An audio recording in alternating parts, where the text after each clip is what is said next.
नमस्कार दोस्तों। तो आज हम लोग आ चुके हैं यामिनी इनोवेशन सेंटर पर और आज उनके CEO sir Yamini Bhushan Tripathi sir से आज हम छोटी सी वार्तालाप करेंगे एक बहुत ही इम्पोर्टेंट विषय पर जिसका नाम है आईबीएस।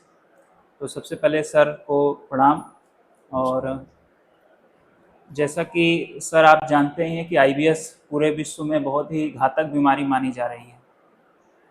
तो सर इसका कोई साइंटिफिक और आयुर्वेदिक इलाज क्या हो सकता है, क्योंकि जनता जो है मॉडर्न इलाज करा करा कर बहुत अधिक परेशान है।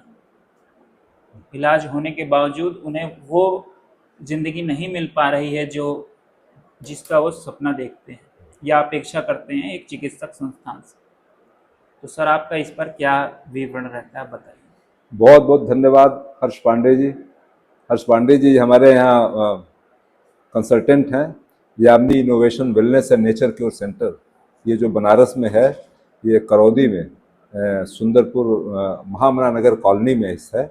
ये पिछले 5 वर्षों से ये कंपनी कार्यरत है और हम लोग इसमें पंचकर्मा और नेचुरोपैथी, योगा सब थे वेलनेस सेंटर के अंतर्गत हर प्रकार की थेरेपी देते हैं।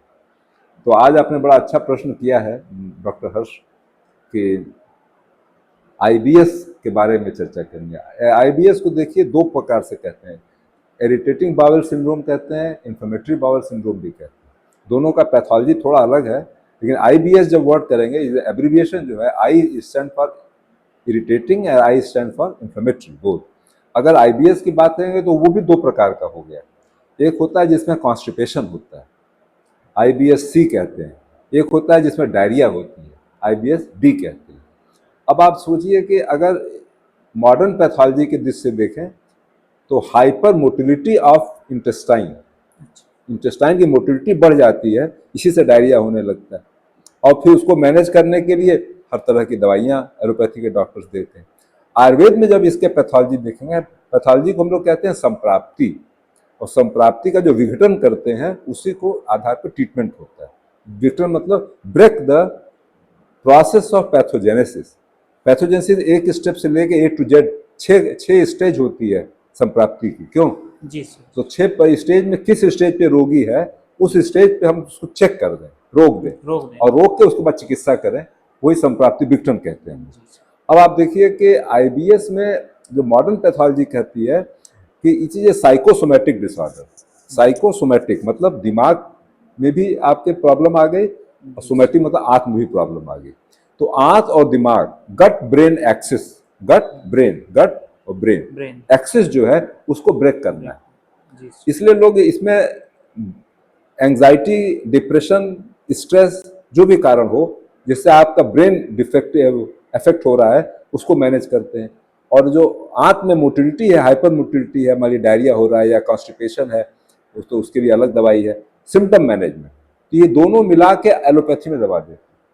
अब देखिए आयुर्वेद ने कितना अच्छा है, कितने सुंदर ढंग से महर्षि चरक ने बताया है। उन्होंने कहा है कि अग्नि चिकित्सा इति काय चिकित्सा। अगर अग्नि की चिकित्सा की जाए तो पूरे शरीर की चिकित्सा हो जाती है। और यहाँ आईबीएस के संदर्भ में बताया है कि मंदाग्नि से आईबीएस का पैथोजेनेसिस शुरू होता है। मतलब अग्नि मतलब डाइजेस्टिव पावर।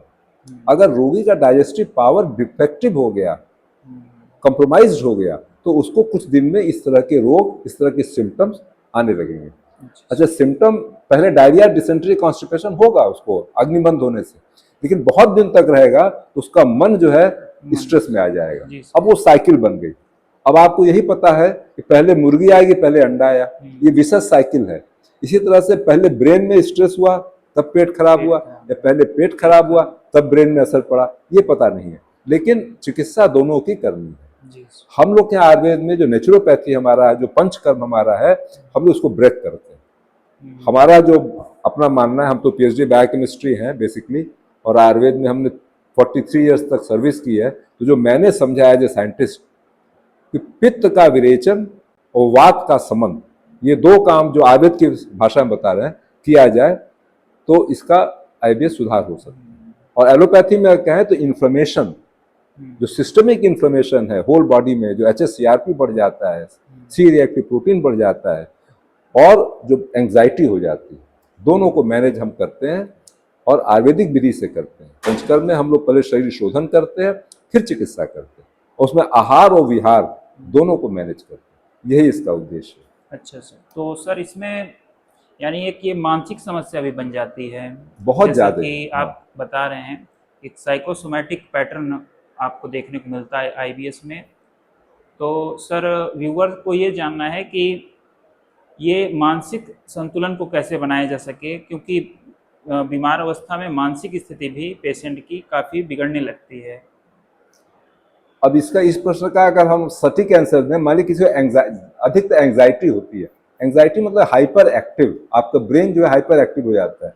आपको मान लीजिए कि शौच जाने की इच्छा, शौच होना हो नहीं रहा है, फिर भी मन कह रहा है कि शौच में जाएं, शौच में जाएं। इस प्रकार की जो एंग्जाइटी है, इसको ब्रेक करने के लिए हमारे यहाँ मेध रसायन जो है उसकी चिकित्सा करते हैं। और शिरोधारा, जो पंचकर्म में शिरोधारा है, जिसमें ऑयल ड्रॉप ड्रॉप आपके शरीर पे माथे पे गिरता है, ये हम लोग करते हैं। फिर योग में, योगासन में जो योग निद्रा है, इसको मैनेज कराते हैं, योगास कराए आपको। फिर डाइट में, जो डाइट है उसको मैनेज करते हैं हम लोग। तो हमारे यहाँ लिखा है कि 4 घंटे के अंतराल पे ही कोई मुंह जूठा करना चाहिए। अब हर 2 घंटे पे खाते रहेंगे तो आपका जो स्ट्रेस और गट ब्रेन एक्सिस है वो डिस्टर्ब रहेगा। और तीसरा है कि हम लोग ने मेध रसायन के आधार पे एक नई दवा बनाई है यामिनी इनोवेशन ने, निद्रा बल प्राश।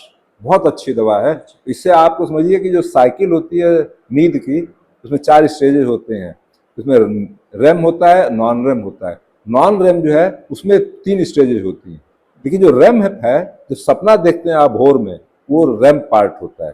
तो जो निद्रा बल प्राश है वो रेम पार्ट को मैनेज करता है, और रेम पार्ट से ही धी धित्री स्मृति जो है आपकी डिस्टर्ब हो रही है उसको मैनेज कर देता है। इसलिए निद्रा बल प्राश, उसके साथ जो है आंत की जो दवाएं हमारे यहाँ कुटज है और मधुएष्टि है, अनारदाना है, इससे से बने हुए दवाएं हैं, कुटज बिल्व पानक हमारे यहाँ है।